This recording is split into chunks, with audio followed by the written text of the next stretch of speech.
አንድ ጥያቄ ልጠይቅህ። በርግጥ ምንድነው መጠየቅ የምትፈልጋ?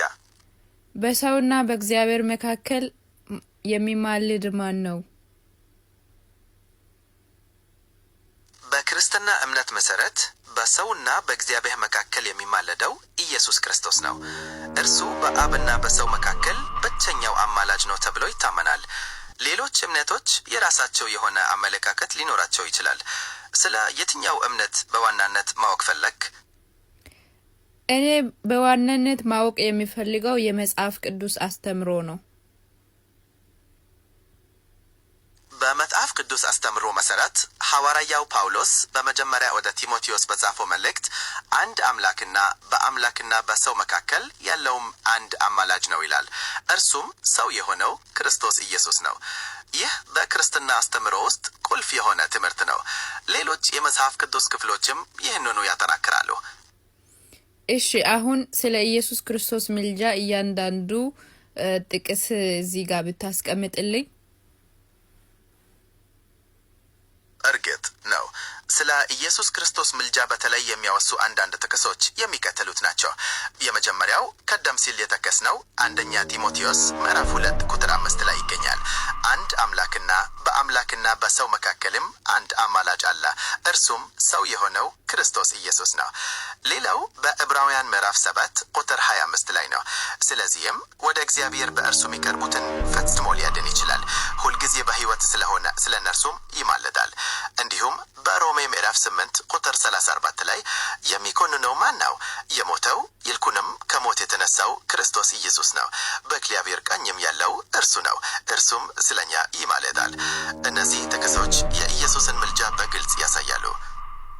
ማርያም ወይም መላእክት ያማልዳሉ የሚል መጽሐፍ ክፍል አለ? ቆይ በመጽሐፍ ቅዱስ ውስጥ ማርያም ወይም መላእክት አማላጆች ናቸው የሚል ግልጽ ጥቅስ የለም። ምን አማላጆች ናቸው የሚል ግልጽ ጥቅስ የለም። ምን ይባላል? ምልጃ በተመለከተ ትኩረቱ በኢየሱስ ክርስቶስ ላይ እንደሆነ ቀደም ሲል ተመልክተናል። የተለያዩ ክርስቲያናዊ እምነቶች ማርያምንና መላእክትን በሚመለከት የተለያየ አመለካከት ሊኖራቸው ይችላል። ነገር ግን ከመጽሐፍ ቅዱስ አንጻር ምልጃቸው በግልጽ አልተጠቀሰም። አሁን ተነስቼ ከጨርቄ ብረጋግጥህ ምን ታመጣለህ? መዳን በሌላ በማንም የለም፣ እንድንድንበት ከሰማይ በታች የተሰጠን አንድ ስም አለ፣ እርሱም ኢየሱስ ነው። ኢየሱስ ይወዳችኋል። ማንም በእኔና በቃሌ የሚያፍር ቢኖር የሰው ልጅ በታላቅ ክብሩ ከሰማይ በተገለጠ ጊዜ በአባቱና በመላእክት ፊት ያፍርበታል።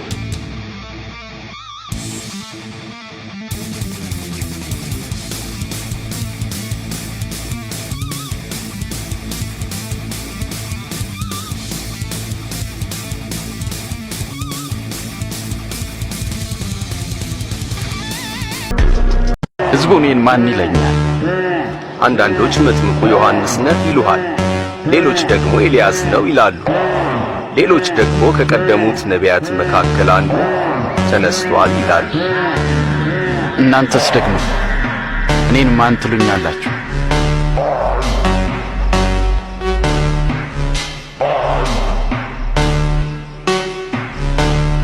አንተ ክርስቶስ ነህ። ይህንን ለማንም ሰው እንዳትነግሩ። የሰው ልጅ ብዙ መከራ ሊቀበልና ሊጣል እንዲሁም ሊገደል በሦስተኛውም ቀን ሊነሳ ይገባዋል።